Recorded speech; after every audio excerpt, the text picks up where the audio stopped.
from Uzi, force him onto something else. He, of course, has left Rise open. It's also left Maokai open, and for me, two very strong picks early on for the top lane. Yeah. Back in the early days of League, around I would say seasons 4 through 6, top lane's meta was in a relatively stable position across all levels of play. At high elo and above though, the general consensus was to play champions with persistent pressure. In other words, if they had the capacity to fight for long periods of time without exhausting themselves. During that period, no one was more suited for that role than Maokai. His combination of area control, disruption, respectable damage output, and incredible resilience made deploying him a no-brainer. Despite being considered a tank, he stood out from other members of his class for his unique yet effective properties, but the key source of his popularity stemmed from his iconic ultimate, Vengeful Maelstrom, a perfect combination of offensive pressure, defensive pressure, and territorial control. In ideal circumstances, the sheer amount of impact it had on a teamfight could make up for several thousands in gold deficit or further his team's advantage to insurmountable heights. His contributions to high elo and above could not be overstated, and anytime he received buffs or a small amount of attention, he would become one of the most popular top laners overnight. People have debated on whether present-day Maokai is better than the one prior. While he was a heavy abuser of the pervasive tank meta, he was a simple yet effective champion with surprisingly good solo carry potential for a tank on top of being fantastic in more coordinated environments like pro play. At the same time, even after being reworked, he's still a very solid performer in his own right, and has even more role flexibility than back then. I think this episode will be an interesting one, because in the eyes of many, there was absolutely nothing wrong with the pre-rework version, nor is there any significant issue with the post-rework version either. So let's make an attempt at solving that debate with Maokai's Rework, a retrospective. On the subject of nature stuff, I figured this would be the perfect video for our sponsor, Bespoke Post. Bespoke Post is a monthly membership club that sends you a ton of unique top shelf goods from more low-key brands that's free to join, and you can skip a month or cancel whenever you want. 90% of the products come from small brands, many of which are based right here in the US. For example, the Knife and Terra box is made by Bare Bones from Salt Lake City. Products can range from outdoor gear, camping, barware, home and kitchen goods, clothing, and foodstuffs to name a few. Of course, you can decide what you want based on preferences. It's not entirely random, and the price you pay for it is only a fraction of what it would normally cost if you were to buy it directly. Speaking of randomness, you can get a preview of the box before it's shipped, so you can decide if you want to change it for a different box or skip that month entirely free of charge. For example, one of these so-called boxes of awesome that caught my attention, although sadly it's out of stock at the time of writing this, was Flame, which lets you have a really aesthetically pleasing miniature fireplace wherever you want. Pretty simple, but a lot cooler than lighting a regular candle in my opinion. Not sure if it's appropriate to advertise a fire source in a video about a tree, but whatever, we'll do it. If you're interested in getting some cool stuff every month that can spice up your life, then head on over to bespokepost.com/Vars20 or use my code Vars20 at checkout for 20% off your first box of awesome. Thanks again to Bespoke Post for sponsoring the video, but for now, back to talking about Maokai's tree work. Ordinarily, when it comes to VGUs, they either take a champion with significant problems or defects in their kit such as Nunu, Poppy, and Sion and completely reimagine them, or they take champions with functional yet mundane or outdated movesets like Fiddlesticks, Volibear, and Pantheon and give them a small touch-up to put them in line with the rest of the cast. I think we can all agree, anyone belonging to the first group comes out better from it. To varying degrees of course. You have a few not so successful ones like Yorick, but technically it was still an improvement from the original, it's just that it was such a low bar to climb. In any case, the second group is where things can get hit or miss at times.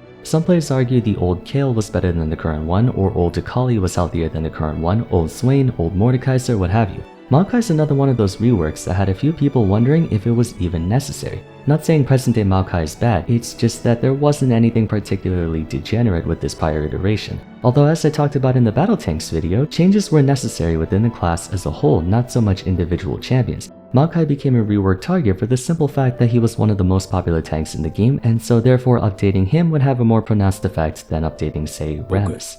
Granted, you'd be hard-pressed to even call his VGU a VGU since he didn't get a new splash art or even animations, but you'd be surprised at how much was actually altered about him over the years. Most would point at the tank rework in mid-season 7 as the turning point for him, but it was more of a gradual shift.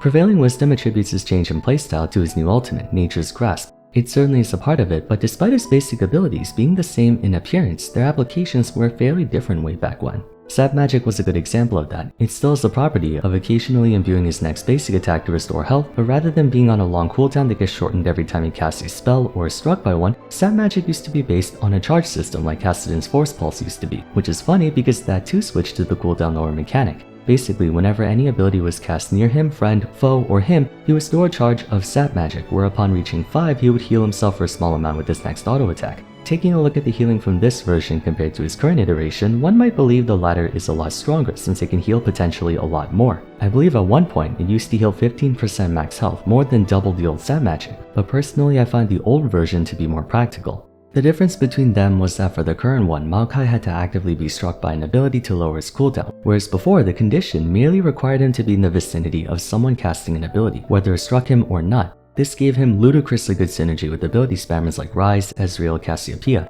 Anyone who could match their Q, W, or E. In fact, that time period's version of Ryze was often paired with Maokai for that very reason. So unlike nowadays, where his passive is dependent on the enemy team actively hitting him with abilities in addition to casting his own spells, the sap magic of old was ironically more dependent on his own team to charge it up for him. That's the sort of alteration I'm talking about. The ability's general application remains the same, but its activation requirements and use cases differ. Q was also like that. At first glance, Bramble and Arcane Smash are exactly the same, a ground pound that damages and knocks back all nearby enemies while sending a shockwave forward in a target direction. The old Arcane Smash, however, applied a weaker slow over 1.5 seconds compared to the current Bramble Smash's heavy slow for a fraction. Why this matters is that Maokai's Q was more of an immediate tempo disruptor, which will make more sense when I get to the rest of his kit. In most situations, a weaker slow over a longer period of time is more impactful than a heavier slow over a short period of time, since I can throw off a player's tempo for longer. Maokai's old Q was a lot better at serving his purpose as a combat-oriented tank. To give you a better idea of what I mean by combat-oriented, let's take a look at Twisted Advance. Once again, it was functionally identical to the current one, but with a few differences in properties that change its use cases. A point-and-click dash that has them become untargetable for the duration it takes to chase his opponent down before damaging and rooting them. The key distinction to make is the damage. Rather than a small amount of flat damage, it actually did percent health, making it one of the stronger moves for handling bruisers and fellow tanks. Additionally, the root duration was a full 2 seconds at rank 5, making it arguably one of the best basic abilities in the entire game. It was a dash point and click that made him untargetable during the chase, so if you time it correctly, you could gap close on your opponent and dodge their abilities, and it did percent max health damage. Twisted Advance was basically a better version of Pantheon's W. Present-day Twisted Advance was nerfed in damage and root duration mostly to account for the increased damage on his Q and E, and the presence of an entirely new ability that also had a very heavy root duration. But the damage from Twisted Advance and then later Vengeful Maelstrom made it less of a basic root and more of a combat type ability, which may seem odd given that the longer root duration would imply this is better for lockdown. But Maokai was a battle tank back then, where instead of your traditional engage and setting up your team, it was more to benefit him with any modicum of utility coincidentally being there. Remember, it's important to consider how these abilities contributed to the champion's win condition beyond their own uses. Besides his ultimate, Sapling Toss may have demonstrated that shift in playstyle the best. Once more, the same basic principle. He throws the sapling to a target spot that remains there for a decent while and grants full vision of the area. When spotting an enemy, it waddles over to them and explodes, damaging and slowing them. The description doesn't show it, but up until 7.4, the sapling used to deal a small bit of damage on landing impact after being thrown. It wasn't much, but it did serve a purpose, immediate damage. Moreover, the 2-second root duration guaranteed the sapling would explode on your opponent, and if you combine the landing and boom damage, it was quite a bit. By now you should be seeing what I meant by being more battle-oriented. Current Sapling Toss isn't very reliable in the middle of a fight unless you're already fighting near a brush. Instead, it's more used as area control, especially if you're one of those jerks who goes AP Maokai. When he got the new sapling, there were tons of clips of him camping a brush and then one-shotting someone with like a billion saplings. Good times. But his E went from a combat ability with vision and area control uses on the side to the inverse, a vision and area control ability with combat uses on the side. Mind you, it's really damn good at that. I forgot exactly when, but at one point, Riot severely nerfed non-ward vision sources to make it harder for players to not face check brushes. Like at one point, Trundle's Pillar of Ice used to give vision, Gangplank's Barrel, Zyros Unspotted Plants, etc. And when I say gave vision, I meant roughly half the radius of a ward, which is still enough to check for brushes or enemies or just keep tabs on where stuff is. Then they took that away because it made no sense for a barrel or block of ice to give vision of an area, but one ability that got away with this was Sapling Toss. Curiously, if I'm not mistaken, it's the only construct instantiable by a champion that gives full vision of the area as if it was a genuine ward. Thematically it makes sense because saplings are part of Maokai, so if we go into the headcanon of some Renegon fudgery, Maokai can see what his saplings can see, but I'm getting off topic, let's get back to gameplay. So much of his power budget was shuttled out of his other abilities and into Sapling Toss when he got reworked, and in fairness, the amount of pressure this thing can exert is sometimes better than Teemo's mushrooms, since they're untargetable, which means you can't disarm them, only avoid or walk around them. This ability had to get nerfed and changed many times over because it was so good at zone control. Sapling Toss is a single reason why Maokai went from exclusively a top laner to a jungle and support hybrid. It bears repeating that the old Sapling Toss was also able to grant vision of the area and control a bit of space, but that wasn't its primary focus. Maokai could actually use it to deal damage versus his opponent, giving him 3 damaging abilities that worked quite well with each other. He would open up a Sapling Toss on his opponent, dash into them with W to root them in place, then use Arcane Smash to knock them into the sapling where they would then be slowed and unable to run from it. He could still do the same combo today, but it doesn't produce as consistent of an output given that current Twisted Advance has a shorter root duration and therefore allows his opponents time to escape. The sapling also doesn't do that much damage unless you're fighting in a brush. This goes to show you how 2 abilities can look and feel exactly the same, but have completely different reasons for using them and applications. Of course though, the one we've all been waiting for, Vengeful Maelstrom, the cornerstone of Maokai's old kit and what solidified his transition from a battle tank to a control and zoning tank. I know I went over this ability in 3 videos now, but for the sake of thoroughness, for those who weren't around, Maokai's ultimate used to create a vortex around him roughly the size of Fiddlesticks or Kennen's ultimate that reduced damage from all sources except from turrets to him and his allies within the circle. Basically, he and his teammates gained 25% more effective armor and magic resist while standing in Vengeful Maelstrom. In case you're wondering why it's 25% and not 20, just take 1 divided by 0.8 since 0.8 is 20% less damage. There's your math for the day. This was a big deal, probably more than you think. Everyone knows the summoner's spell Exhaust, right? And how big of a middle finger it is to any assassin or hypercarry, effectively shutting down most of their pressure for a few seconds. There was also Challenging Smite, which was so overpowered that even champions who could stand to benefit more from Stalker's Blade had no choice but to run Skirmisher's Saber for no reason other than to respond to the enemy jungler building it. Challenging Smite had 20% damage mitigation from a single target champion for I think 3 seconds. Vengeful Maelstrom was essentially as if you applied Challenging Smite's damage mitigation to every single member of the enemy team, every single minion, every single monster on the rift, provided you know your team is standing in the zone.